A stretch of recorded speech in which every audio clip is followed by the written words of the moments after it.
All along the south coast of Cape Wrath rose crumbling stone watchtowers raised in ancient days to give warning of Dornish raiders stealing in across the sea. Villages had grown up about the towers. A few had flowered into towns. The Peregrine made port at the Weeping Town, where the corpse of the young dragon had once lingered for 3 days on its journey home from Dorne. The banners flapping from the town's stout wooden walls still displayed King Tommen's stag and lion, suggesting that here at least the writ of the Iron Throne might still hold sway. "Guard your tongues," Arianne warned her company as they disembarked. "It would be best if King's Landing never knew we'd passed this way. Should Lord Connington's rebellion be put down, it would go ill for them if it was known that Dorne had sent her to treat with him and his pretender." That was another lesson that her father had taken pains to teach her: choose your side with care, and only if they have the chance to win. They had no trouble buying horses, though the cost was 5 times what it would have been last year. "They are old, but sound," claimed the hostler. "You'll not find better this side of Storm's End. The Griffin's men seize every horse and mule they come upon. Oxen too. Some will make a mark upon a paper if you ask for payment, but there's others who would just as soon cut your belly open and pay you with a handful of your own guts. If you come on any such, mind your tongues and give the horses up." The town was large enough to support 3 inns, and all their common rooms were rife with rumours. Arianne sent her men into each of them to hear what they might hear. In the Broken Shield, Demon Sand was told that the great septry on the Half of Men had been burned and looted by raiders from the sea, and 100 young novices from the mother house on Maiden Isle carried off into slavery. In the Loon, Joss had learned that 100 men and boys from the Weeping Town had set off north to join Jon Connington at Griffin's Roost, including young Sir Adam, old Lord Whitehead's son and heir. But in the aptly named Drunken Dornishman, Feathers heard men muttering that the Griffin had put Red Ronnet's brother to death and raped his maiden sister. Ronnet himself was said to be rushing south to avenge his brother's death and his sister's dishonor. That night Arianne dispatched the first of her ravens back to Dorne, reporting to her father on all they'd seen and heard. The next morning her company set out for Mistwood, as the first rays of the rising sun were slanting through the peaked roofs and crooked alleys of the Weeping Town. By mid-morning a light rain began to fall, as they were making their way north through a land of green fields and little villages. As yet, they had seen no signs of fighting, but all the other travelers along the rutted road seemed to be going in the other direction, and the women in the villages they passed gazed at them with wary eyes and kept their children close. Further north, the fields gave way to rolling hills and thick groves of old forest, the road dwindled to a track, and villages became less common. Dusk found them on the fringes of the rainwood, a wet green world where brooks and rivers ran through dark forests and the ground was made of mud and rotting leaves. Huge willows grew along the watercourses, larger than any that Arianne had ever seen, their great trunks as gnarled and twisted as an old man's face and festooned with beards of silvery moss. Trees pressed close on every side, shutting out the sun, hemlock and red cedars, white oaks, soldier pines that stood as tall and straight as towers, colossal sentinels, big-leaf maples, redwoods, worm trees, even here and there a wild weirwood. Underneath their tangled branches ferns and flowers grew in profusion, sword ferns, lady ferns, bellflowers and piper's lace, evening stars and poison kisses, liverwort, lungwort, hornwort. Mushrooms sprouted down amongst the tree roots, and from their trunks as well, pale spotted hands that caught the rain.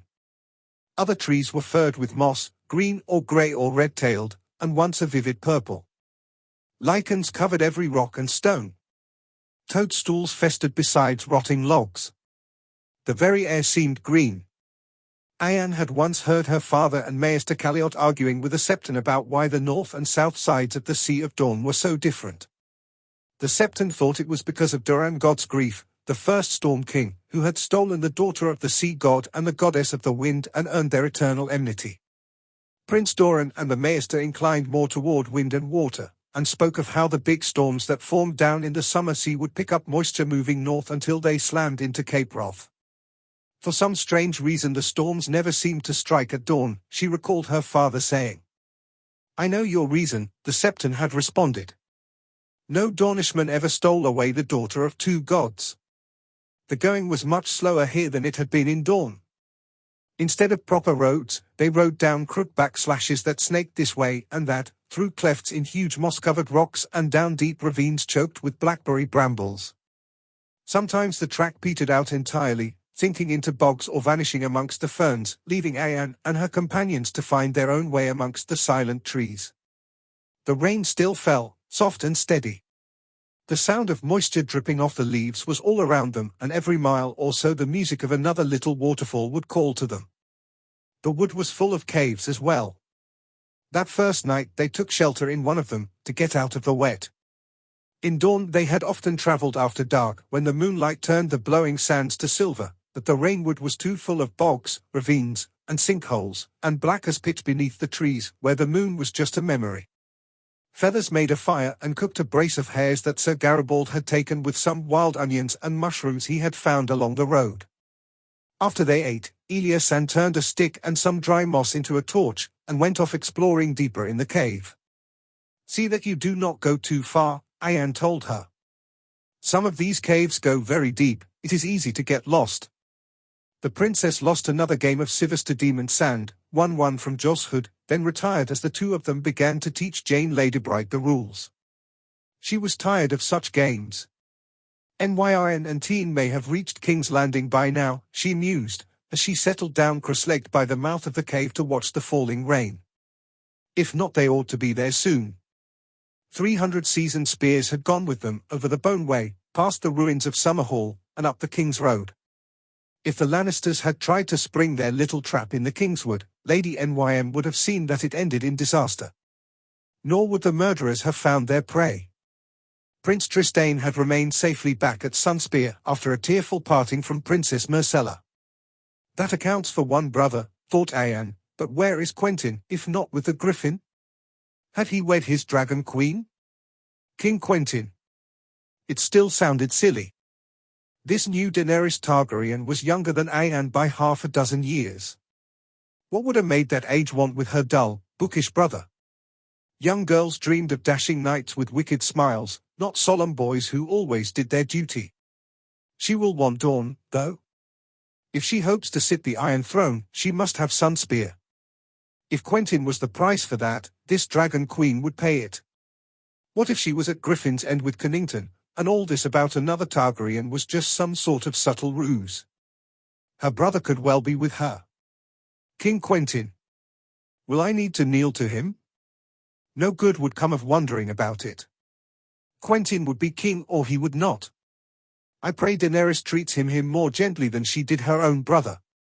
It was time to sleep. They had long leagues to ride upon the morrow.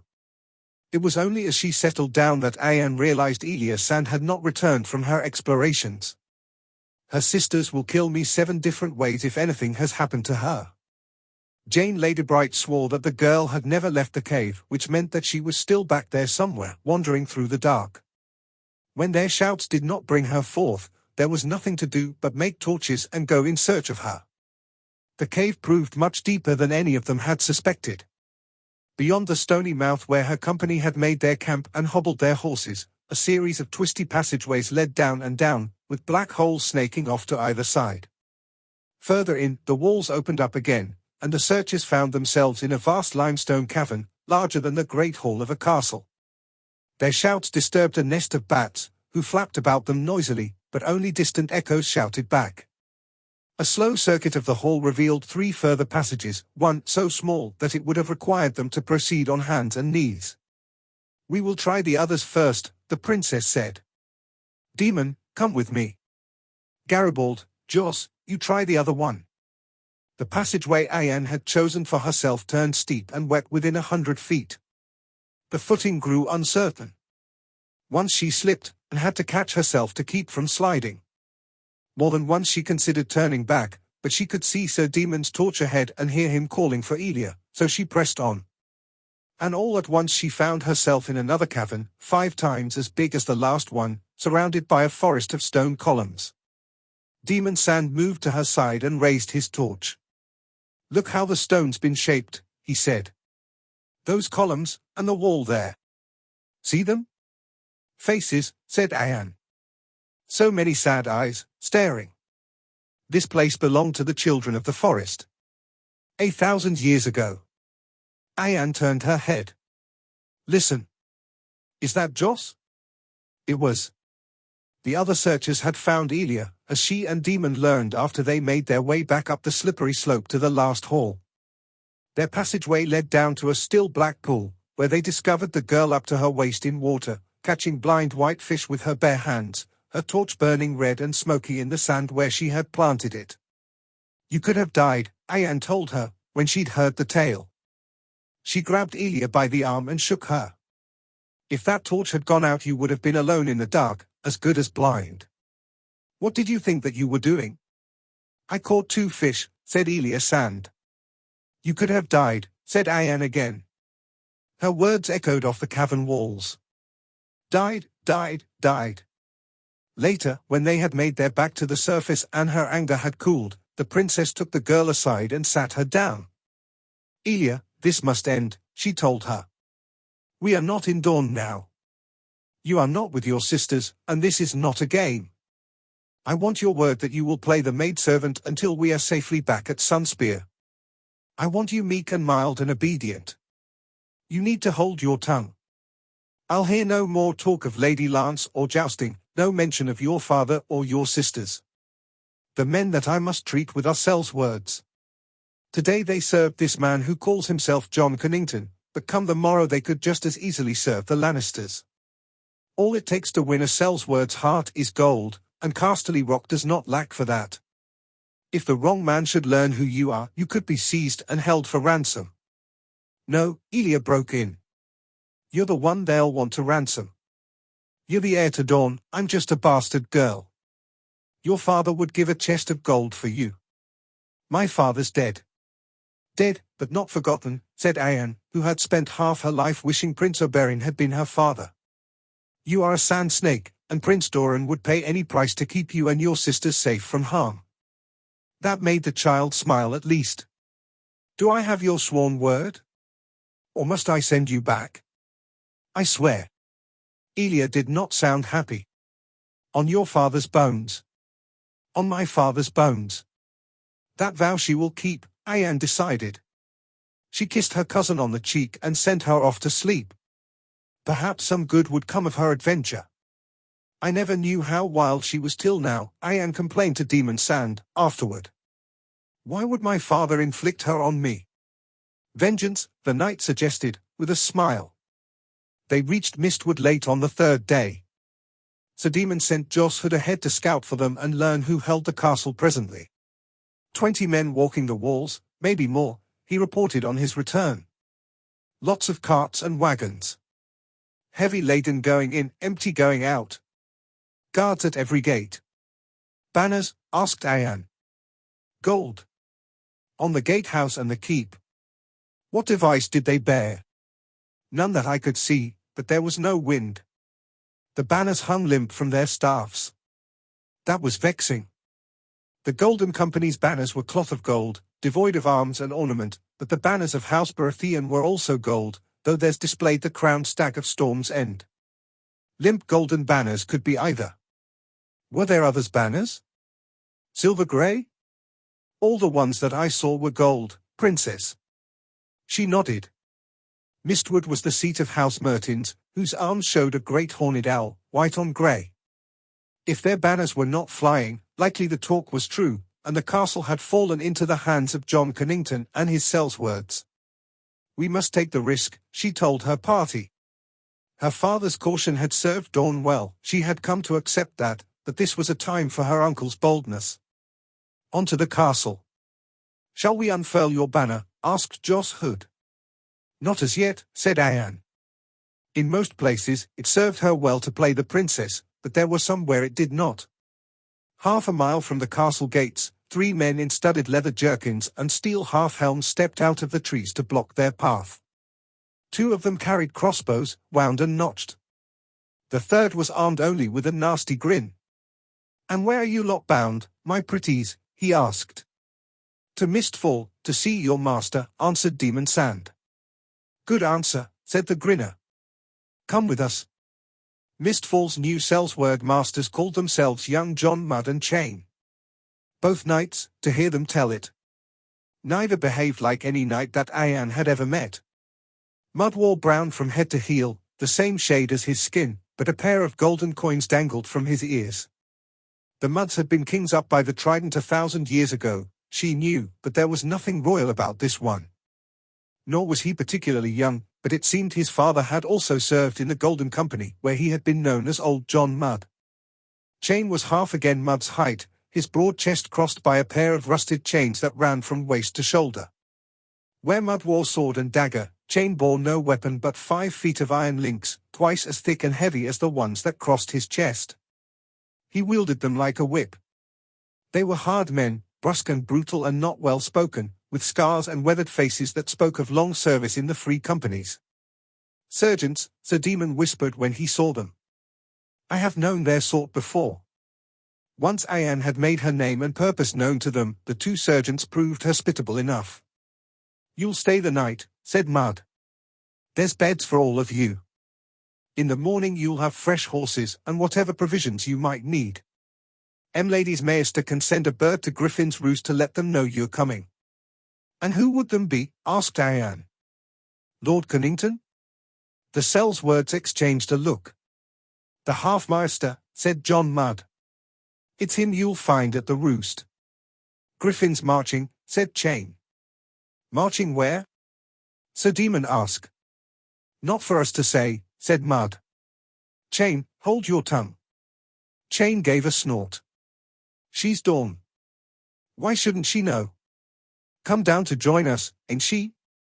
That has yet to be determined, thought Arianne Martell, but she felt it best not to press the matter. At evenfall a fine supper was served to them in the solar, high in the Tower of Owls, where they were joined by the Dowager Lady Mertens and her Maester.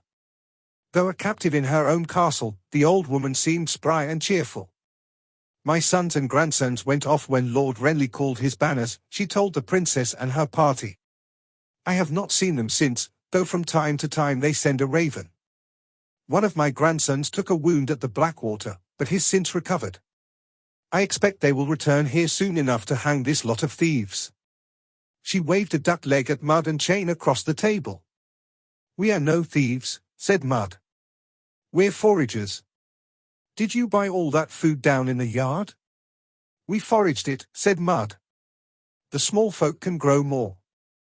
We serve your rightful king, Old Crone." He seemed to be enjoying this. "You should learn to speak more courteous to knights." "If you two are knights, I'm still a maiden," said Lady Mertens.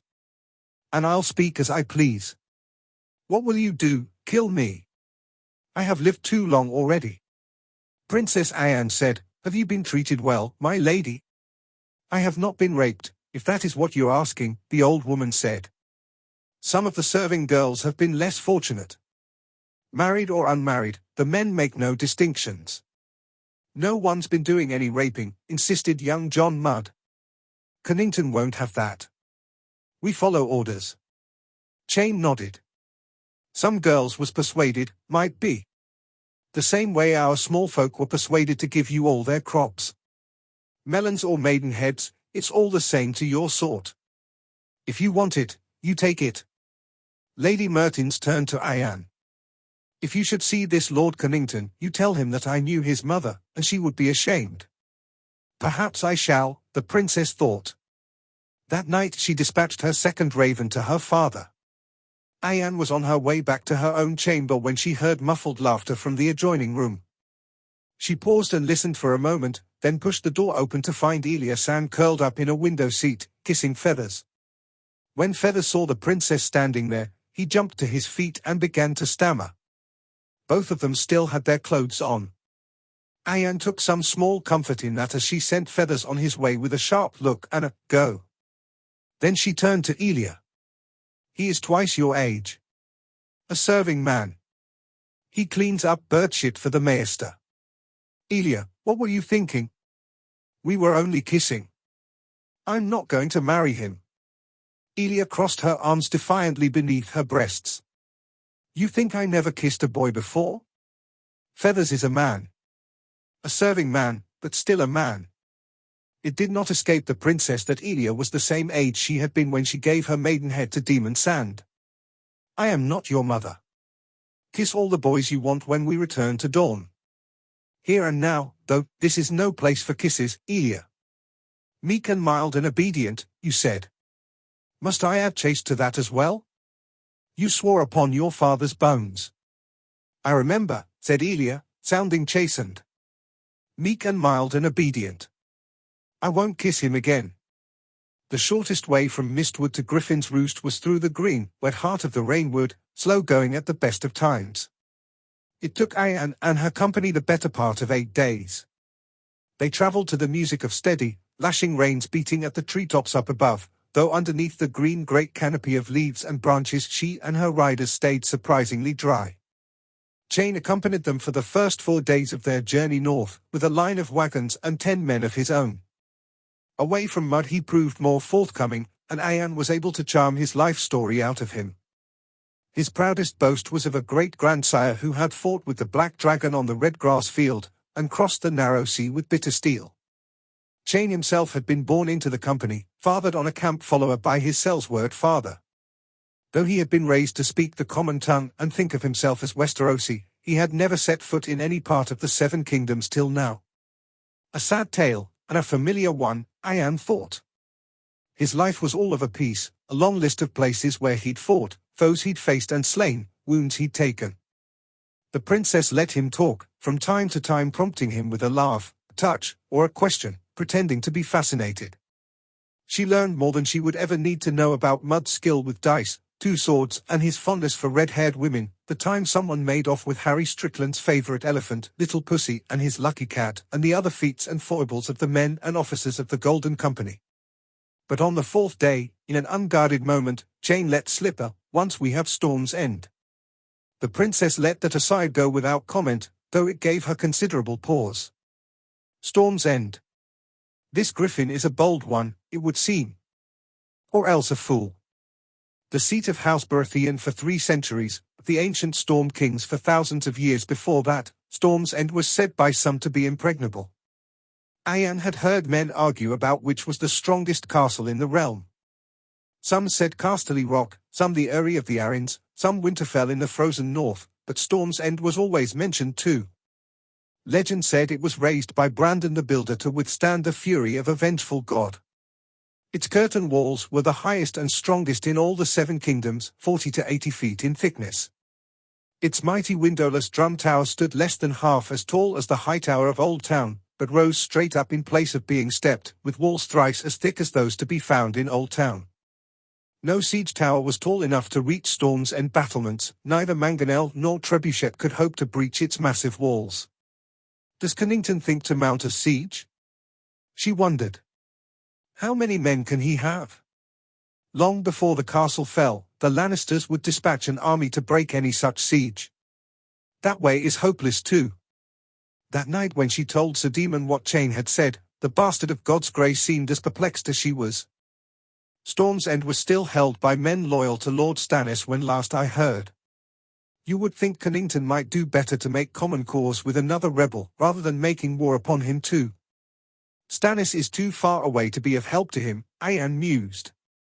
Capturing a few minor castles whilst their lords and garrisons are off at distant wars, that's one thing, but if Lord Connington and his pet dragon can somehow take one of the great strongholds of the realm would have to take them seriously, Sir Daemon finished.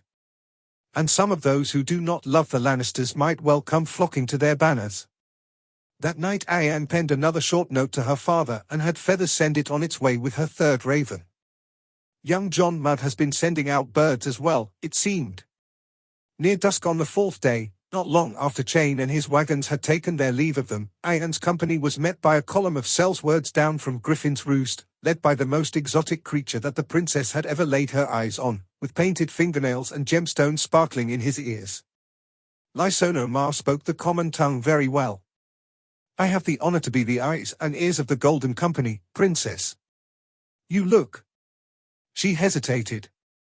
Like a woman? He laughed. That I am not. Like a Targaryen, Arianne insisted.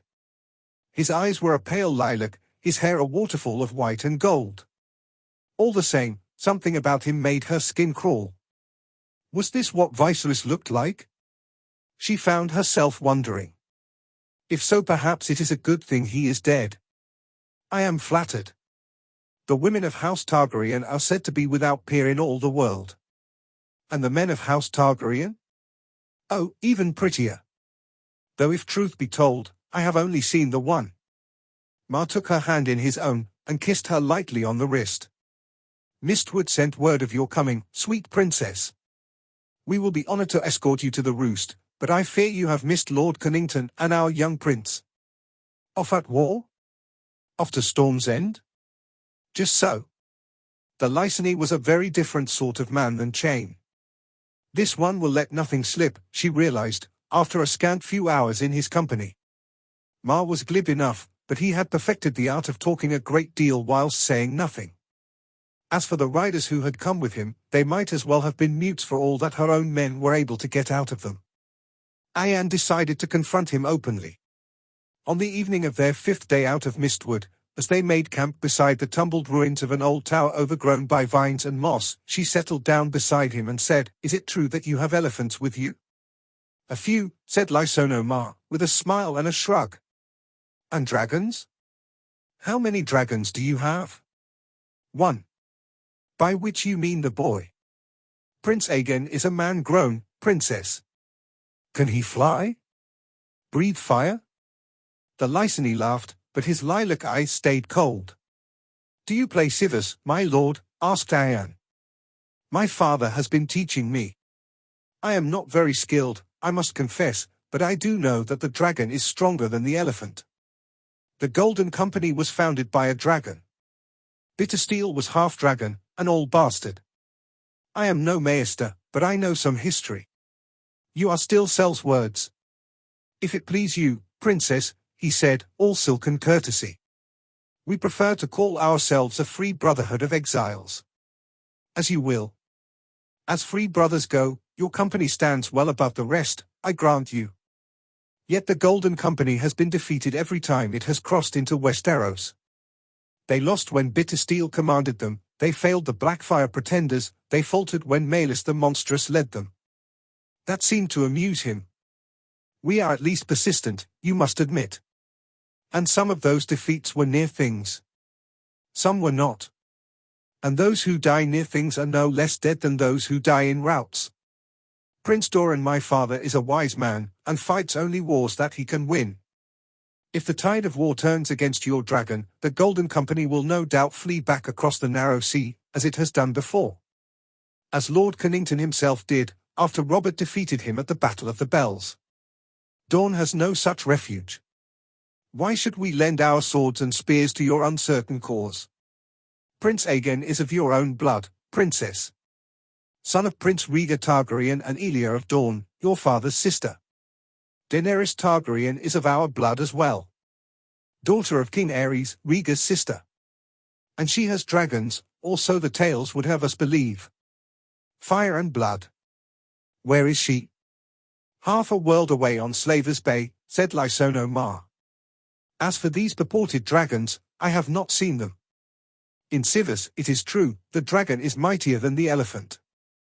On the battlefield, give me elephants I can see and touch and send against my foes, not dragons made of words and wishes.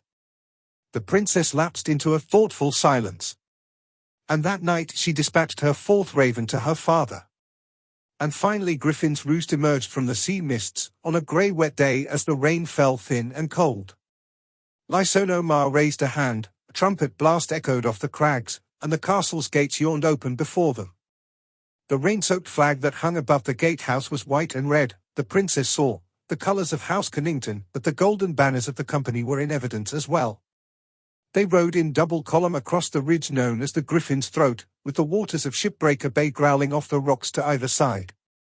Within the castle proper, a dozen of the officers of the Golden Company had assembled to welcome the Dornish princess. One by one they took a knee before her and pressed their lips against the back of her hand, as Lysono Mar offered introductions. Most of the names fled her head almost as soon as she had heard them. Chief amongst them was an older man with a lean, lined, clean-shaved face, who wore his long hair pulled back into a knot. This one is no fighter, Arianne sensed. The Lyseni confirmed her judgment when he introduced the man as Haldon Halfmeister. "We have rooms prepared for you and yours, princess," this Halden said, when the introductions finally ran their course. I trust that they will suit. I know you seek Lord Connington, and he desires words with you as well, most urgently. If it please you, on the morrow there will be a ship to take you to him." "Where?" demanded Arianne. "Has no one told you?" Haldane Halfmaster favored her with a smile thin and hard as a dagger cut. "Storm's End is ours. The Hand awaits you there." Demon Sand stepped up beside her. "Shipbreaker Bay can be perilous even on a fair summer's day. The safer way to Storm's End is overland. These rains have turned the roads to mud. The journey would take 2 days, perhaps 3, said Haldane Halfmaster. A ship will have the princess there in half a day or less. There is an army descending on Storm's End from King's Landing. You will want to be safe inside the walls before the battle." "Will we?" wondered Arianne. "Battle? Or siege?" She did not intend to let herself be trapped inside Storm's End. "Battle," Haldane said firmly. "Prince Aegon means to smash his enemies in the field." Arianne exchanged a look with Demon Sand. "Will you be so good as to show us to our rooms? I would like to refresh myself, and change into dry clothes." Haldane bowed. "At once." Her company had been housed in the East Tower, where the lancet windows overlooked Shipbreaker Bay.